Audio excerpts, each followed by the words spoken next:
अब सुन्न सक्नुहुन्छ संवाद चौतारी। नमस्कार, कार्यक्रम संवाद चौतारीमा तपाईलाई स्वागत छ। म कार्यक्रम प्रस्तुता गीता न्यौपानेको तर्फबाट अहिले तपाईँ रेडियो लाङटाङ 90.3 मेगाहर्जको साथै नुवाकोट FM 106.8 मेगाहर्जमा हामीलाई सुनिरहनु भएको छ भने हाम्रो फेसबुक पेजबाट पनि तपाईँले सुनिरहनु भएको छ। हामी विभिन्न विषयसँग सम्बन्धित रहेर कुराकानी गर्दै अगाडि बढिरहेका हुन्छौँ। हामीले हिजो बेलुका संवाद चौतारीमा चाहिँ धनतेरसको बारेमा चर्चा अनि परिचर्चा गरेका थियौँ भने आज चाहिँ धनन्तरी दिवसको सन्दर्भमा रहेर कुराकानी गर्छौँ। हामीसँग कुराकानीको लागि हुनुहुन्छ दुईजना अतिथिज्यूहरू हुनुहुन्छ। नुवाकोटमा आयुर्वेद कार्यालयमा कार्यरत हुनुहुन्छ डाक्टर सविता तामाङ हुनुहुन्छ भने वैद्य निरीक्षक हुनुहुन्छ रामकृष्ण पौडेल। उहाँहरू दुवैजनालाई हामी कार्यक्रममा स्वागत गर्न चाहन्छौँ। स्वागत छ। धन्यवाद। कसरी काम भइरहेछ आयुर्वेद कार्यालयमा चाहिँ हुन्छ नि हाम्रो यो धन्वन्तरी दिवस 2022 को अवसरमा कार्यक्रमहरू चाहिँ के छन्? अलिकति त्यहीँबाट सुरु गरौँ। हाम्रो यो वर्षको हाम्रो नेपालमा चाहिँ 2056 सालबाट चाहिँ हामीले धन्वन्तरी जयन्ती मनाउन सुरु गरेका हौँ। यस सन्दर्भमा चाहिँ अहिले 27औं धन्वन्तरी जयन्तीको उपलक्ष्यमा चाहिँ हामीले आयुर्वेद तथा वैकल्पिक चिकित्सालय नुवाकोटले चाहिँ सानो कार्यक्रम हामीले चाहिँ वडा अध्यक्षलाई बोलाएर चाहिँ वडा अध्यक्ष अनि त्यहाँ जाल्पा क्षेत्र विकास समितिका पदाधिकारीहरू लगायतको वरपरका चाहिँ समाजसेवी गण्यमान्यहरूलाई बोलाएर चाहिँ हामीले चाहिँ पूजाआजा धन्वन्तरीको मूर्तिमा पूजाआजा गरेर प्रसाद ग्रहण गर्ने भनेर सानो कार्यक्रम मात्रै गर्ने चाहिँ गरिरहेका छौँ। अहिले त्यो कार्यक्रम चाहिँ हाम्रो चलिरहेकै छ अहिले। हजुर, यो धन्वन्तरीमा आयुर्वेदले चाहिँ किन विशेष महत्त्व राख्छ? धन्वन्तरीको चाहिँ महत्त्व भने चाहिँ धन्वन्तरी भने चाहिँ भगवान् विष्णुको रूपमा हामी धन्वन्तरीलाई लिन्छौँ। अनि आयुर्वेदको जन्मदाता जब यो धन्वन्तरीको जन्म भएपछि आयुर्वेदको चाहिँ होइन उपचार पद्धति सुरुवात भयो भनेर भन्ने गरिन्छ।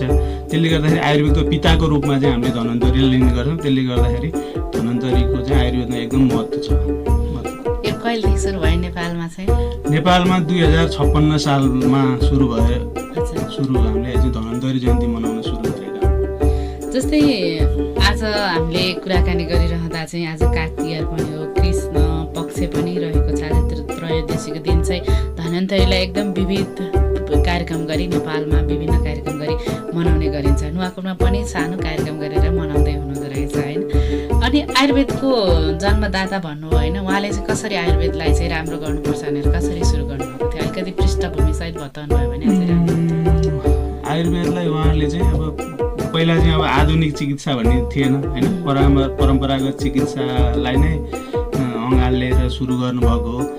त्यो बेला चाहिँ अब कुनै पनि चिकित्सा नभएको अवस्थामा अनि आयुर्वेदलाई चाहिँ अब परम्परागत चिकित्साबाट सुरु गर्न पर्छ र अनि आयुर्वेद चाहिँ अब हामीले आयुर्वेदको चाहिँ अब आधुनिक चिकित्सा नभएको अवस्थामा चाहिँ परम्परागत चिकित्सालाई चाहिँ अँगालेर मानवहरूलाई चाहिँ परम्परागत उपचार पद्धति चाहिँ अँगाल्न पर्छ भनेर चाहिँ उहाँले सुरुवात गर्नुभयो। त्यसमा चाहिँ अब उहाँले चाहिँ त्यसको जडीबुटीको माध्यमबाट होइन बिरामीहरूको सेवा उपचार गर्नुपर्छ भनेर चाहिँ सुरुवात गर्नुभएको र त्यो सुरुवातसँगै चाहिँ पछि चाहिँ अब धन्वन्तरी भन्दा पछि चाहिँ हाम्रो चरक ऋषिले पनि चरक संहिताहरूमा चाहिँ एउटा लेख होइन चरकको चाहिँ किताब लेख्नु भएको छ। उहाँले चाहिँ आयुर्वेदको चाहिँ रोग के हो त्यो रोगको अनुसारको उपचार गर्ने पद्धतिहरूको एउटा बुकै छ, हाम्रो चरक संहिता भनिन्छ। त्यो बुकमा पनि चाहिँ सबै रोग र उपचारको बारेमा चाहिँ बताइएको छ।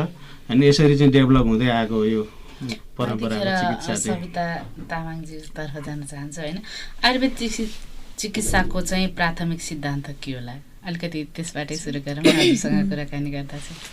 आयुर्वेद भनेको चाहिँ एउटा जीवनको विज्ञान हो होइन। अनि त्यसपछि आयुर्वेदको सिद्धान्त भनेको चाहिँ हाम्रो आचार्यहरूले दिनुभएको अनुसार चाहिँ दुईवटा चाहिँ हाम्रो मुख्य उद्देश्य हुन्छ क्या। त्यो भनेको चाहिँ एउटा भनेको स्वस्थ व्यक्तिको स्वास्थ्यको रक्षा गर्नु हो र अर्को भनेको चाहिँ रोगी व्यक्तिको चाहिँ एउटा उपचार गर्नु हो। भनेको चाहिँ भन्नाले एउटा भनेको त रोग लागिसकेपछि उपचार गर्ने त भइ नै हाल्यो, जुन अहिलेको चाहिँ एउटा आधुनिक चिकित्साले पनि गरिराखेकै छ। र अर्को भनेको चाहिँ रोग लाग्न नै नदिनु भनेको पनि एउटा चाहिँ उद्देश्य भयो हाम्रो चाहिँ। र त्यही अनुसारले चाहिँ हामीले चाहिँ आयुर्वेदबाट चाहिँ चिकित्सा चाहिँ गरिन्छ। जस्तै नुवाकोटमा चाहिँ आयुर्वेद चिकित्सालाई चाहिँ विश्वसनीय मानेर आउने कस्तो छ अहिले प्रचलन अथवा कस्तो बढिरहेको छ? हजुर, म चाहिँ अब यो चिकित्सालयमा चाहिँ काम गर्न थालेको चाहिँ लगभग 1.5 वर्ष भयो। सुरुवाती चरणमा आउँदाखेरि चाहिँ अलिकति बिरामीहरू कमै हुन्थे। अहिले चाहिँ बिस्तारै सेवाहरू बढ्दै गएपछि त्यो सँगसँगै आयुर्वेदको बारेमा चाहिँ प्रचार प्रसारहरू चाहिँ स्थानीय स्तरमा पनि हुँदाखेरि चाहिँ अलिकति बिरामीहरू पनि बढ्दै गएका छन् होइन। अनि त्यही अनुसारले चाहिँ जुन त्यो सेवाहरू पनि बढ्दै गएको छ। त्यसले गर्दाखेरि चाहिँ के उपचार हुन्छ अहिले आयुर्वेद कार्यालय नुवाकोटमा? अहिले चाहिँ हाम्रो चाहिँ बहिरङ्ग सेवा भनेर पनि छ, जुन ओपिडीमा त्यहाँ चाहिँ बिरामीहरूको चाहिँ चेकजाँच गरिन्छ र त्यो सँगसँगै औषधिहरू वितरण पनि गरिन्छ, जुन आवश्यकता अनुसारले रोग बिरामीहरूको चाहिँ अवस्था हेरेर। र त्यसमा चाहिँ हामीले 23वटा चाहिँ निःशुल्क औषधिहरू पनि दिने गरेका छौँ। र त्यो सँगसँगै विभिन्न जुन आयुर्वेदको पञ्चकर्म अन्तर्गत पर्ने जुन पूर्वकर्मको जुन सेवाहरू छ, स्नेह स्वेदनहरू भनिन्छ, त्यसै गरी यो नस्य शिरोधाराहरू भनिन्छ होइन, तिनीहरू पनि दिने गरेका छौँ। र त्यसै गरी आयुर्वेद सँगसँगै वैकल्पिक चिकित्सा अन्तर्गत एउटा जुन अकुपङ्क्चर भनिन्छ त्यसको पनि सेवा दिइरहेको छ। र केही समयको लागि चाहिँ फिजियोथेरापी सेवा पनि दिएको थियो हाम्रो हस्पिटलबाट चाहिँ। कतिको विश्वास एकचोटि उपचार गरेर फेरि दोहोऱ्याएर आउने सङ्ख्या चाहिँ कतिको छ? पहिलाभन्दा चाहिँ धेरै नै छ सङ्ख्या चाहिँ। जस्तो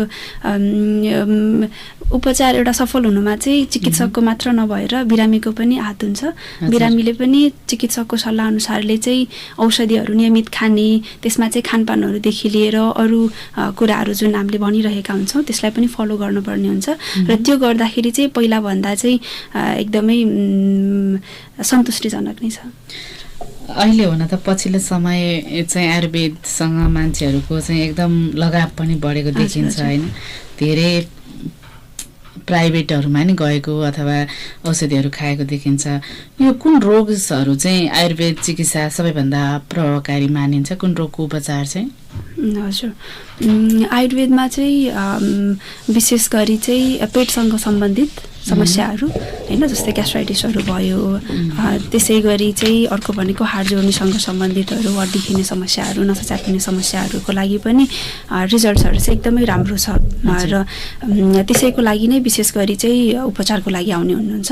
र त्यो सँगसँगै गरी मलद्वारसँग सम्बन्धित समस्याहरूमा पनि राम्रो छ आयुर्वेदको चाहिँ।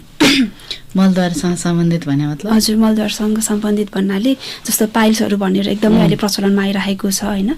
पाइल्सहरू, फिस्टुला, फिसरहरू त्यस्तै। हजुर, हाम्रो नुवाकोटमा नै हुन्छ त्यसको उपचार? हजुर, अहिले भइरहेको छ।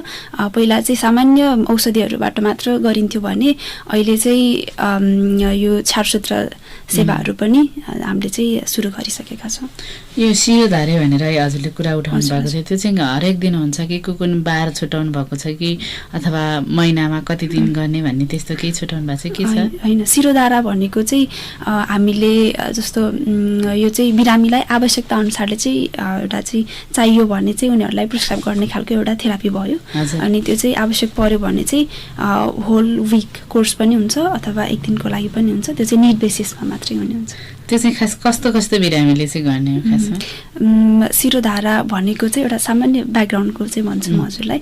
शिरोधारा भनेको चाहिँ शिरमा चाहिँ सिम्पली धारा, शिर धारा छ नि होइन, हो त्यो भनेपछि चाहिँ तेलको अथवा अरू पनि कुनै औषधि भएको चाहिँ जुन त्यो लिक्विड पानीको चाहिँ पनि धारा चाहिँ निधारमा चाहिँ राखिन्छ के है। त्यसबाट चाहिँ एउटा मनलाई पनि शान्त गर्ने खालको हुन्छ र थुप्रै यसको चाहिँ राम्रो हेल्थ बेनिफिट्सहरू पनि हुन्छ र यसलाई चाहिँ विशेष गरी एउटा चाहिँ अनिद्राको समस्याहरूमा पनि अनि त्यसपछि एन्जाइटीहरू जस्तो स्ट्रेसहरू एकदमै धेरै भइरहेको छ, टाउको दुखाइको समस्याहरू छ भने त्यो अवस्थामा पनि गरिन्छ। यो चाहिँ बिरामीहरूको लागि, रोगीहरूको लागि मात्र नभएर सामान्य व्यक्तिले पनि गर्न सक्ने एउटा चाहिँ थेरापी हो। जस्तै यो थेरापीबाट नुवाकोटमा कतिजना लाभान्वित हुनुभयो होला? ठ्याक्कै सङ्ख्या चाहिँ छैन, मसँग डाटा चाहिँ छैन, तर जे होस् ठिकै हुन्छ। हप्तामा कहिलेकाहीँ हामीले अब 2-3 जनालाई चाहिँ प्रेस्क्राइब गरिराखेकै हुन्छौँ, आवश्यकता अनुसारले चाहिँ हुन्छ। नम्बर चाहिँ मैले ठ्याक्कै हजुरलाई भन्न सक्छु। म यतिखेर हाम्रो पौडेल सरसँग जान चाहन्छु। नुवाकोटमा आयुर्वेदिक कार्डले त अलि अगाडिदेखि नै स्थापना भएको होइन, बिस्तारै मान्छेसँग चाहिँ अझै प्रभावकारिता बढाउँदै गइरहेको छ। पहिला गाउँघर क्लिनिक पनि आयुर्वेदिक कार्डले गरिरहेको थियो, अहिले त्यो कन्टिन्यू कतिको छ? अहिले चाहिँ हाम्रो चाहिँ अब सबभन्दा ठुलो बजेटको कुरा हुन्छ नि होइन।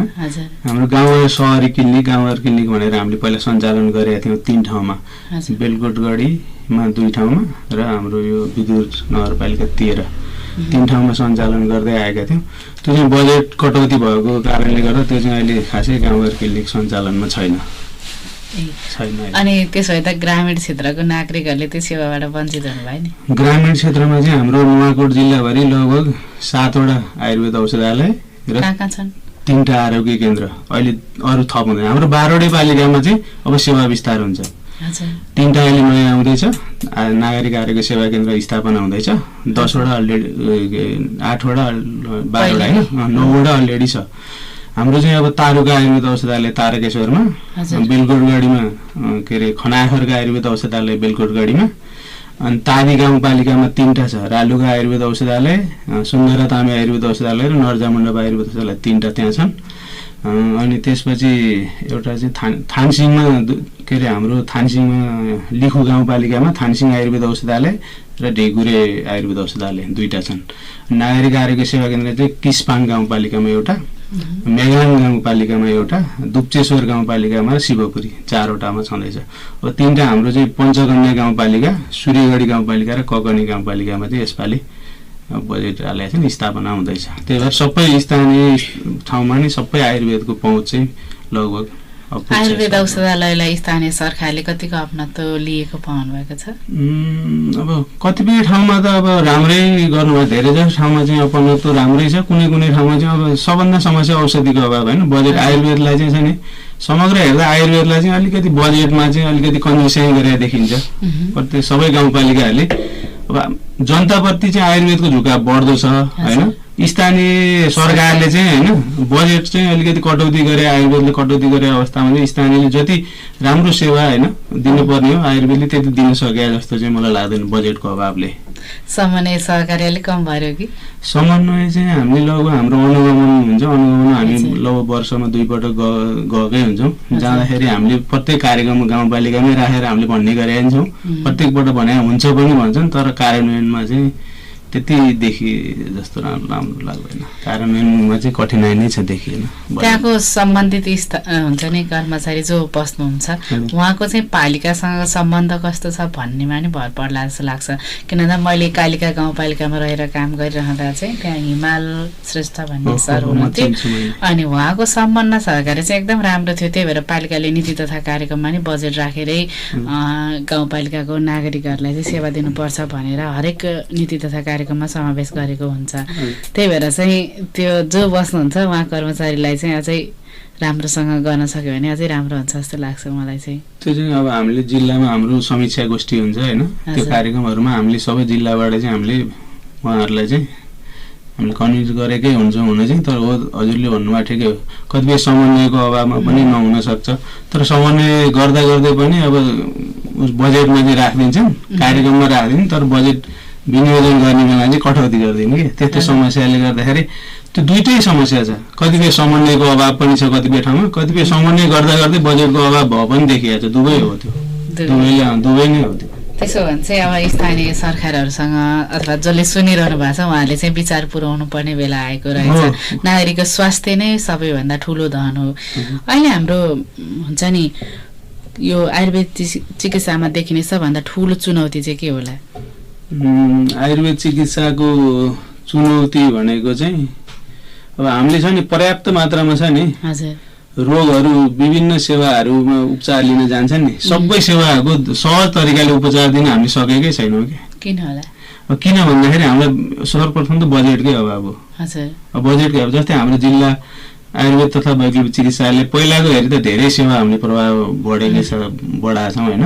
हाम्रो केन्द्रीय लेभलबाटै हाम्रो आयुर्वेदले हेर्ने दृष्टिकोण चाहिँ एकदम कमजोरै, अझै पनि कमजोरै छ कि। माथिबाट अहिले सहज तरिकाले हेरिदिने भने हामीलाई चुनौतीहरू धेरै सामना गर्नुपर्ने थिएन। सबभन्दा ठुलो बजेटकै अभाव। बजेट भयो भने हामीले सबै सेवा दिन सक्छौँ। अहिले हामीसँग जनशक्ति पनि छ, जनशक्ति पर्याप्त छ। हामीले अब हामीले भर्ना 15 बेड सहितको हाम्रो भर्ना पनि गर्छौँ हामीले। अब त्यो भर्ना गर्दाखेरि बिरामीले खाना खुवाउने पैसै छैन। चुनौती नै बजेटकै सबभन्दा ठुलो बजेटको अभाव हो। र केन्द्रीय लेभल जस्तै सरकारले आयुर्वेदलाई हेर्ने दृष्टिकोण चाहिँ एकदम नाजुक छ क्या। त्यसले गर्दाखेरि हामीलाई सबभन्दा ठुलो चुनौती हुने त्यही नै हो।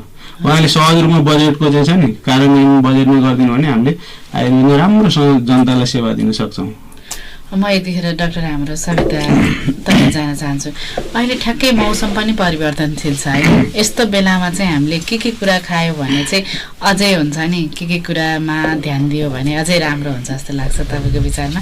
जस्तै अहिले मान्छेहरूको ज्वरोको बिरामीहरू नै अलिक बढेको भन्ने हस्पिटलबाट पनि कुराहरू आइरहेको हुन्छ। अनि हामीले अस्ति मात्रै यता त्रिशुली हस्पिटलसँग सम्पर्क गरेका थियौँ। अरू बेलाको भन्दा अहिले चाहिँ बिरामीको सङ्ख्या 200 भन्दा बढी चाहिँ हुनुहुन्छ भन्ने कुरा थियो होइन। अनि त्यसै गरी अहिले चाहिँ बिहान हिँड्दाखेरि पनि मान्छेहरू कार्तिकमा चाहिँ चिसो लाग्छ, यसरी हिँड्नुपर्छ भन्नेहरू पनि सुनिरहेको हुन्छौँ। यस्तो बेलामा चाहिँ के गर्यो भने आफ्नो स्वास्थ्यको लागि चाहिँ अझै राम्रो हुन्छ होला? एउटा भनेको त अहिले चाहिँ जुन शरद ऋतु चलिरहेको छ होइन, त्यसमा भनेको एउटा चाहिँ हाम्रो खास भन्ने चाहिँ शरीरमा चाहिँ आयुर्वेद अनुसारले भन्ने हो भने चाहिँ पित्त चाहिँ वृद्धि हुन्छ भनिन्छ कि पित्तको प्रकोप हुने सिजन हो त्यो। भनेको चाहिँ शरीरमा यो अग्नि पनि अलिकति बढेकै हुन्छ र त्यो सँगसँगै यो इन्भाइरोमेन्टमा पनि अलिकति गर्मी पनि त्यो खालले पनि हुन्छ होइन, खुलेको हुन्छ। र त्यो अवस्थामा चाहिँ हामीले शरीरलाई चाहिँ अलिकति शीतल गर्ने खालको खानेकुराहरू पनि खानुपर्ने हुन्छ होइन। जस्तै घिउहरूको चाहिँ सेवन गर्नुपर्ने हुन्छ, प्लस अरू भनेको अलिकति हलुका खालको खानेकुराहरू खानुपर्ने हुन्छ। तर अहिले हेर्ने हो भने चाहिँ जुन पहिला जस्तो टिपिकल हुनुपर्ने खालको सिजन त छैन। अहिले चाहिँ हाम्रो यो क्लाइमेट चेन्जहरू ग्लोबल वार्मिङको कारणले गर्दाखेरि चाहिँ जुन अहिले जे हुनुपर्ने त्यो भइरहेको त छैन। तर पनि सिजन अनुसारले हामीले चाहिँ जस्तो अहिलेको इन्भाइरोमेन्ट छ होइन, चिसो अहिले बढ्दै गएको छ भने अलिकति चिसोबाट बस्ने न्यानो कुराहरू खाने होइन। अनि बिहान जुन मर्निङ वाकको लागि पनि गइन्छ त्यो बेलामा चाहिँ हल्का घाम लागेको अवस्थामा चाहिँ जाँदाखेरि चाहिँ बेटर हुन्छ। एकदमै चिसोमा जानुभयो भने चाहिँ छिटै चिसो लाग्ने समस्याहरू पनि हुन्छ। प्लस अर्को भनेको अहिले त पल्युसनहरू पनि त्यही अनुसारले बढेकै छ होइन। त्यो कारणले गर्दाखेरि पनि आफू चाहिँ अलिकति केयरफुल हुनुपर्ने त्यो हिसाबले पनि भयो। र अर्को भनेको अहिले अब सिजन एन्ड हुने सँगसँगै यो गर्मी नभए पनि अहिले यो लामखुट्टेहरू चाहिँ अलिकति बेसी भएको कारणले गर्दाखेरि सिजन चेन्जले गर्दाखेरि नै डेङ्गुको समस्याहरू पनि भइरहेको हुन्छ होइन। आफू चाहिँ त्यो आफू प्लस आफ्नो घर वरिपरि पनि सरसफाइहरू गरेर त्यो हिसाबले पनि त्यसबाट चाहिँ जोगिन चाहिँ आफू पनि अलिकति केयरफुल हुनु पर्यो होइन। र आफ्नो शरीरलाई प्लस अर्को भनेको मनलाई पनि अलिकति स्वस्थ स्ट्रेसहरूबाट चाहिँ अलिकति कम भयो भने आफ्नो चाहिँ जुन इम्युनिटी छ त्यो पनि कायम गर्न सकिन्छ। र त्यसरी नै जस्तै शरीरलाई गर्मी गर्ने खानेकुराहरू भन्नुभयो होइन, हाम्रो घरमै उपलब्ध हुने खानेकुराहरू के होलान् आयुर्वेदको हिसाबले भन्नुपर्दा? जस्तो गर्मी गराउने भनेको चाहिँ एउटा भनेको हामीले अहिले यो फेस्टिभ सिजनमा चाहिँ प्रायः धेरै मसालेदार खानेकुराहरू पनि खाइराखेका हुन्छौँ होइन। जस्तो अदुवा भयो, मरिचहरू भयो, प्लस धेरै पिरो अमिलोहरू खाइरहेका हुन्छौँ। तिनीहरूले नै पनि शरीरमा चाहिँ गर्मी गराउने हुन्छ होइन। त्यसले गर्दाखेरि जुन त्यो पित्त चाहिँ बढेको कारणले गर्दाखेरि हुने समस्याहरू जस्तै यो ग्यास्ट्राइटिसकै समस्याहरू भयो होइन, त्यस्तै समस्याहरूलाई चाहिँ बढाइदिन्छ क्या। अनि त्यो चाहिँ नहोस् भन्नका लागि चाहिँ हामीले जस्तो घिउ एउटा भयो होइन, घिउले पनि एकदमै राम्रो गराउँछ।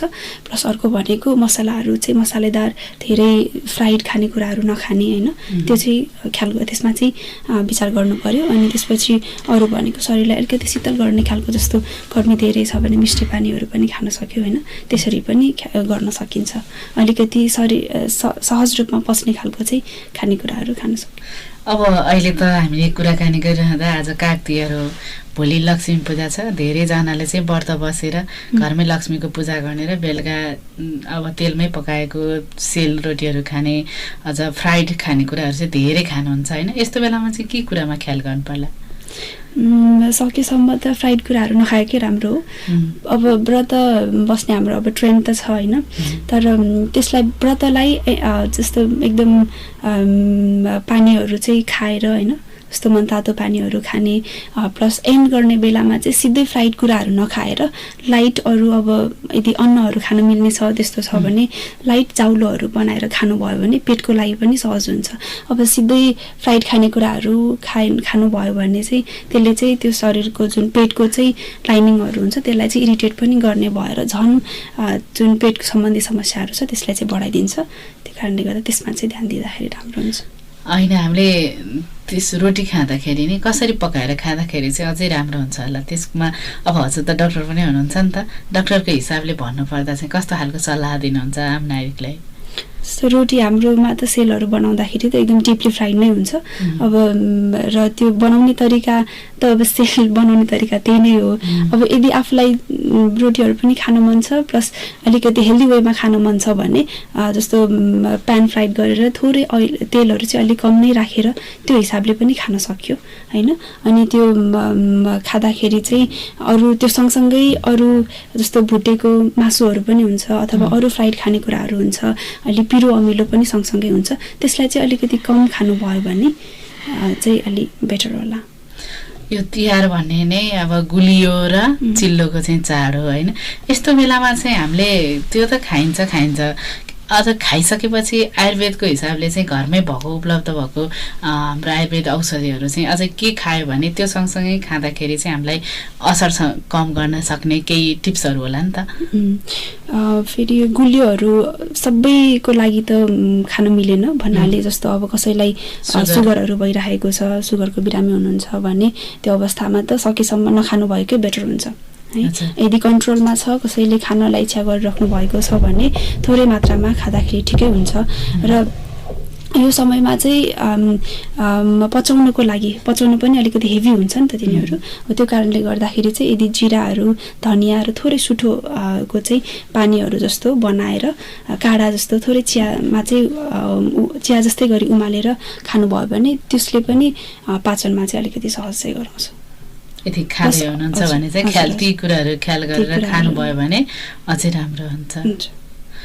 म यतिखेर हाम्रो पौडेल सरतर्फ जान चाहन्छु। पौडेल सरलाई भन्नुपर्दा चाहिँ अहिले नुवाकोटमा हुन्छ नि आयुर्वेदसँग सम्बन्धित भएर बिरामीहरू अलिकति बढ्नु त भएको छ होइन, अझ यसलाई प्रभावकारी रूपमा चाहिँ हामीले यो गर्यो भने चाहिँ अझ बिरामी बढ्न सक्छ, यो कुरा चाहिँ स्थानीय सरकार, प्रदेश सरकार र सङ्घीय सरकारले पनि सुन्नुपर्नेछ भन्ने कुराहरू केही छ? यस्तो अब अहिले मैले दोहोरिन्छ होइन, सबैजना हामीले सहज रूपमा बजेटकै होइन, बजेटकै अभाव छ। बजेट पर्याप्त भएको खण्डमा हाम्रो सेवा प्रवाहमा चाहिँ अब हाम्रो कर्मचारी अहिले चाहिँ दरबन्दी अहिले लगभग छ होइन, सेवा दिने चाहिँ कर्मचारीहरू पर्याप्त हुनुहुन्छ। सेवा प्रवाहमा अरू कठिनाइ भने हामीलाई औषधि जम्मा 23 प्रकारका छन् होइन, बिरामीका रोगहरू धेरै छन्, त्यसले 23 प्रकारका औषधिहरूले मात्रै पर्याप्त उपचार त गर्न सकिँदैन। त्यसले गर्दाखेरि हुन त अहिले 35 प्रकारका औषधि निःशुल्क भनेर आइरहेछ, हाम्रो आधिकारिक रूपमा त आएको छैन होइन। तर नेपाल सरकारबाट आयुर्वेदमा उत्पादन हुने प्राय जसो औषधिहरू निःशुल्क चाहिँ होइन उपलब्ध गर्ने वातावरण भयो भने अझ बिरामीहरूले चाहिँ अझ सहज रूपमा सेवा पाउने र बिरामीहरू चाहिँ अब आयुर्वेदबाट लाभान्वित हुने थिए भन्ने भन्न चाहन्छु। म डाक्टर हाम्रो सविताजीतर्फ जान चाहन्छु। अहिले नुवाकोटमा चाहिँ हुन्छ नि कुकुन आयुर्वेद जडबुटीहरू चाहिँ अनुसन्धानको लागि महत्त्व राख्छ? नुवाकोटमा खासै ट्राभल गरेको त छैन होइन, तर पनि हाम्रो अब हस्पिटल परिसरमै भएको जडीबुटीहरू जस्तो हामीसँग अहिले आँकहरू मैले थुप्रै देखेको छु होइन। होइन, त्यसको पनि यो वातव्याधिहरूमा चाहिँ एकदमै राम्रो छ भनेको चाहिँ दुखाइहरू कम गर्नको लागि पनि एकदमै राम्रो हुन्छ। प्लस त्यो सँगसँगै एउटा निर्गुण्डी भन्ने पनि हुन्छ जसलाई चाहिँ सिमली भनेर पनि चिन्नुहुन्छ, त्यसलाई पनि त्यसलाई पनि दुखाइहरू सम्बन्धी समस्याहरूमा पनि प्रयोग गर्न सकिन्छ कि त्यसको पनि भयो। प्लस त्यो सँगसँगै अरू भनेको अरू राजवृक्षहरू पनि देखिरहेकै छ। अनि यस्ता र अरू मैले चाहिँ यति नै नोटिस गरेँ अहिलेको लागि चाहिँ होइन, यति नै। यो यस्तै जडीबुटीहरूलाई चाहिँ राम्रोसँग चाहिँ रिसर्चहरू पनि गर्यो भने झन् बेटर हुन्छ। अहिले त यो त हामीलाई अब क्लासिकल टेक्स्टहरूमा भनेको छ, प्लस केही हदसम्म रिसर्च पनि भएको छ यसको।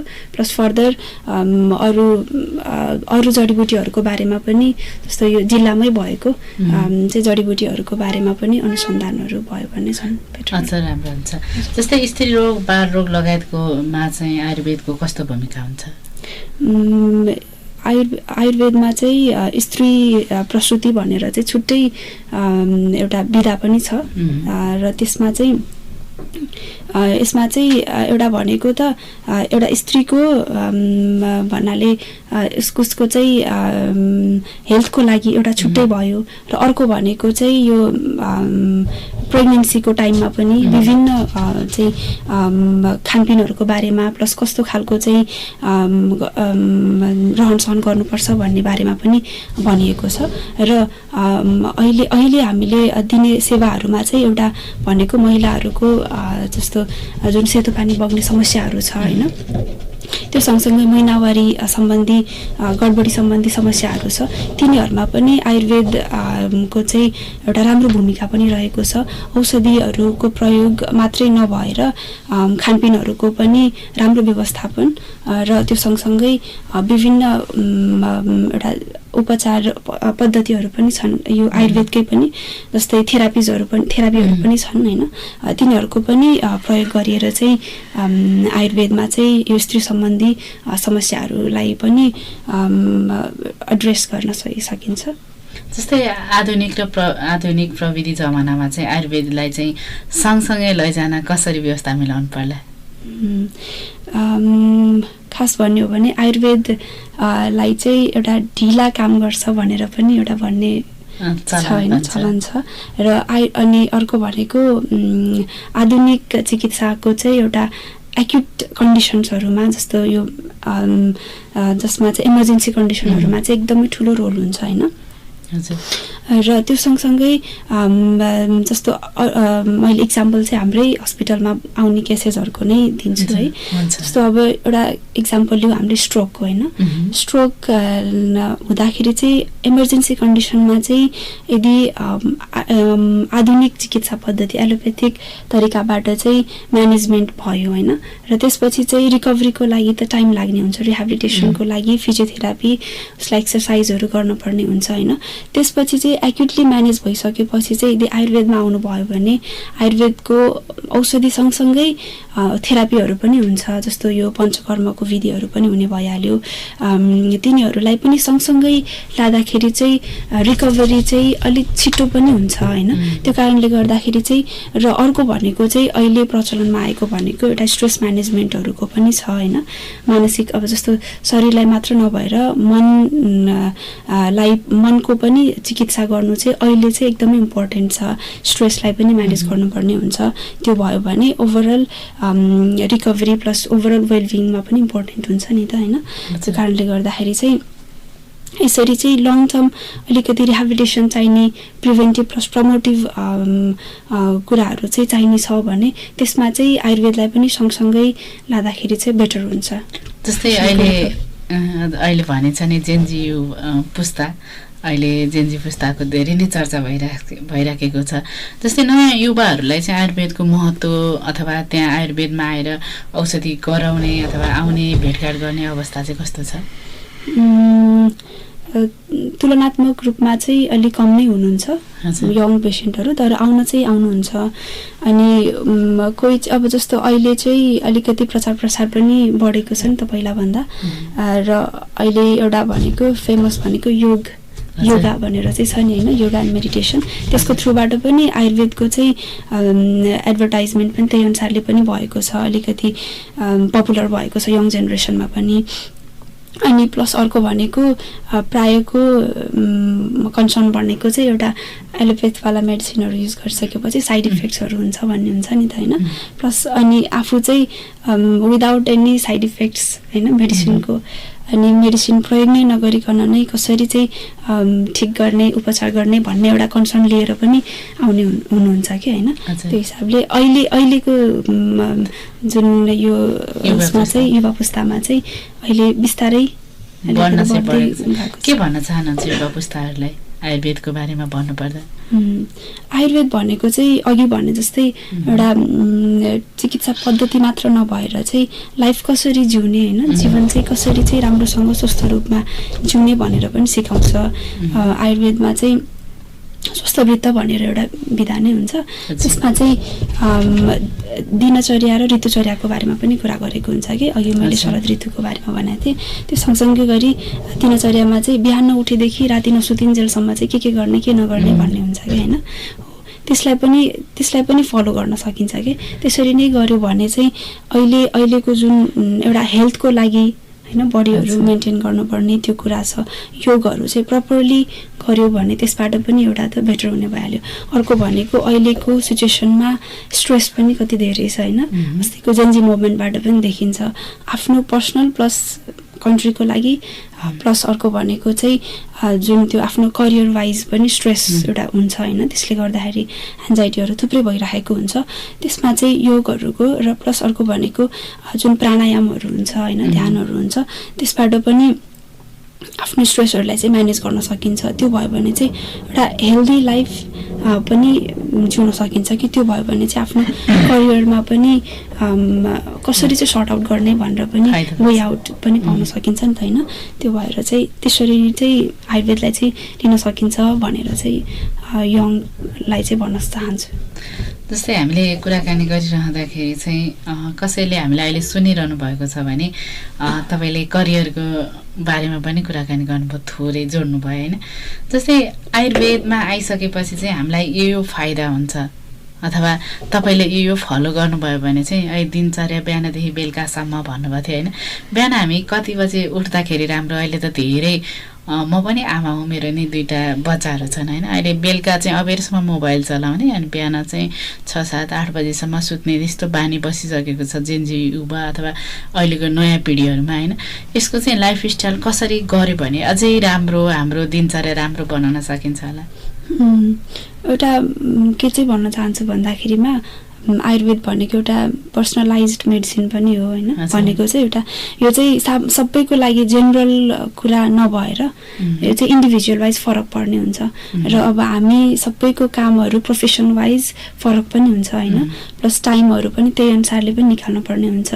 फर्स्टमा त आफूलाई सुटेबल हुने खालको टाइम निकाल्नु पर्ने हुन्छ। कसैको अब नाइट ड्युटी छ भने त उहाँलाई बिहान उठ्नु पर्यो 4-5 बजी भनेर त त्यो त पोसिबल हुँदैन नि त। यदि सामान्य रूपमा भन्ने हो भने चाहिँ जस्तो आयुर्वेदमा चाहिँ ब्रह्म मुहुर्तमा उठ्नुपर्छ भनिएको छ। त्यो भनेको चाहिँ लगभग सूर्योदय हुनुभन्दा आधी घन्टा 45 मिनट अगाडिको समयमा हो कि।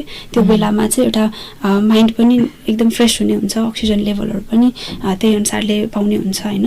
त्यो भएर चाहिँ त्यो समयमा उठेर मुखहरू धुने होइन, ब्रसहरू गर्ने, जिब्रोहरू सफा गर्ने, त्यो सबै गर्नुपर्ने हुन्छ। अनि पानी पिउने वाला जुन कुराहरू छ होइन। अनि त्यसै गरी चाहिँ योगहरू होइन, एक्सर्साइजहरू अथवा सिम्पल स्ट्रेचिङहरू पनि गर्न सकिन्छ। यो चाहिँ सिजन अनुसारले पनि फरक पर्ने हुन्छ होइन। र अर्को भनेको चाहिँ अब त्यसपछि चाहिँ अनि ब्रेकफास्टहरू होइन आफूले चाहिँ लिने लाइट ब्रेकफास्टहरू हुन्छ, आफ्नो काम अनुसारले भयो है, त्यो चाहिँ फेरि कम्पल्सन भएन। अनि अब दिउँसो त आफ्नो अरू कामहरू गर्ने भइ नै हाल्यो होइन। अनि त्यसपछि अर्को भनेको रातिको समयमा चाहिँ साँझ खासमा चाहिँ सूर्योदय पहिलाको कुरा गर्ने हो भने त सनसेट हुनुभन्दा अगाडि नै खाना खानुपर्ने भन्ने कुरा पनि छ होइन। तर अब अहिलेको यस्तो बिजी लाइफमा त त्यो त पोसिबल हुँदैन। त्यो कारणले गर्दाखेरि चाहिँ एटलिस्ट खाना खाइसकेपछि को 1.5 घन्टादेखि 2 घन्टासम्मको ग्याप चाहिँ हुनुपर्छ। त्यसले चाहिँ सुत्नु अगाडि त्यो भयो भने चाहिँ एउटा प्रपर डाइजेसन पनि हुन पाउँछ होइन। प्लस प्रपर हेल्थ मेन्टेन गर्नको लागि पनि हेल्प हुन्छ। र सुत्नुभन्दा अगाडि चाहिँ जस्तो सिम्पल भनेको एउटा गर्न मिल्ने भनेको खुट्टाहरू पनि पैतालाहरू पनि मसाज गर्न सकिन्छ होइन। त्यो भयो भने चाहिँ एउटा भनेको हाम्रो चाहिँ यो पैतालामा चाहिँ डिफ्रेन्ट पोइन्ट्सहरू पनि हुन्छ भनेको छ कि त्यो भयो भने तिनीहरूलाई पनि स्टिमुलेट गर्ने भयो। निन्द्राहरू पनि राम्रोसँग लगाउने हुन्छ। प्लस अर्को भनेको दिनभरिको थकान पनि मेटिने हुन्छ त्यसले गर्दाखेरि चाहिँ। अनि त्यो सँगसँगै राति सुत्दाखेरि चाहिँ सानो टाइम चाहिँ आफ्नो लागि पनि लिने होइन। थोरै प्राणायामहरू टाइपको होइन सिम्पल जस्तो अब भ्रामरी भन्ने हुन्छ होइन अथवा सिम्पल ओम च्यान्टिङ अर आफ्नो चाहिँ दिनलाई चाहिँ रिभाइज गर्ने थोरै 5 मिनट्स टाइम लिएर त्यो गर्नुभयो भने चाहिँ जुन अनावश्यक स्ट्रेस छ ओभर थिङ्किङहरू छ त्यसबाट चाहिँ बस्न सकिन्छ। त्यो भयो भने चाहिँ त्यो चाहिँ एउटा आइडियल चाहिँ हुनसक्छ जस्तो लाग्छ। मलाई पौडेल सरसँग सोध्न चाहे अब यो आयुर्वेद चिकित्सालयको सञ्चालनमा चाहिँ समुदायको भूमिका अथवा समुदायसँगको सहकार्य चाहिँ कस्तो छ हाम्रो नुवाकोटमा? आयुर्वेद तथा वैकल्पिक चिकित्सालय नुवाकोटले चाहिँ अब समुदायसँग चाहिँ अब सहकार्य गरेरै हामीले काम अगाडि बढाएर छौँ। कुनै प्रोग्राम हो भने हामीले विभिन्न समुदायमा गएर हामीले आफ्नो प्रोग्राम पनि लन्च गरिराखेकै हुन्छ। र अब सहकार्य कस्तो छ त्यो त गरि नै रहनु भएको छ। सहकार्य अब लगभग समग्र रूपमा हेर्दाखेरि सहजै छ। अब स्थानीय होइन समग्र जनताहरूले चाहिँ त्यस्तो सहकार्य जनतासँगको सहकार्य समुदायको सहकार्य राम्रैसँग अगाडि बढेको छ। त्यस्तो अरू अन्यथा त्यस्तो नराम्रो केही छैन। म यतिखेर सवितातर्फ जान चाहन्छु। आज धन्वन्तरीलाई सम्झिनु पर्दाखेरि कसरी सम्झिनुहुन्छ?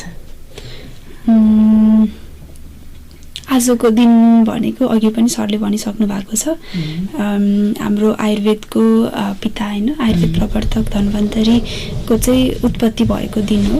र यो दिनमा चाहिँ जुन समुद्र मन्थनको बारेमा हजुरहरूले सुन्नुभएको होला होइन जुन एउटा सबै तिनै लोकमा चाहिँ एकदम प्रलय जस्तो भएको बेलामा हाहाकार मचिएको बेलामा चाहिँ समुद्र मन्थनबाट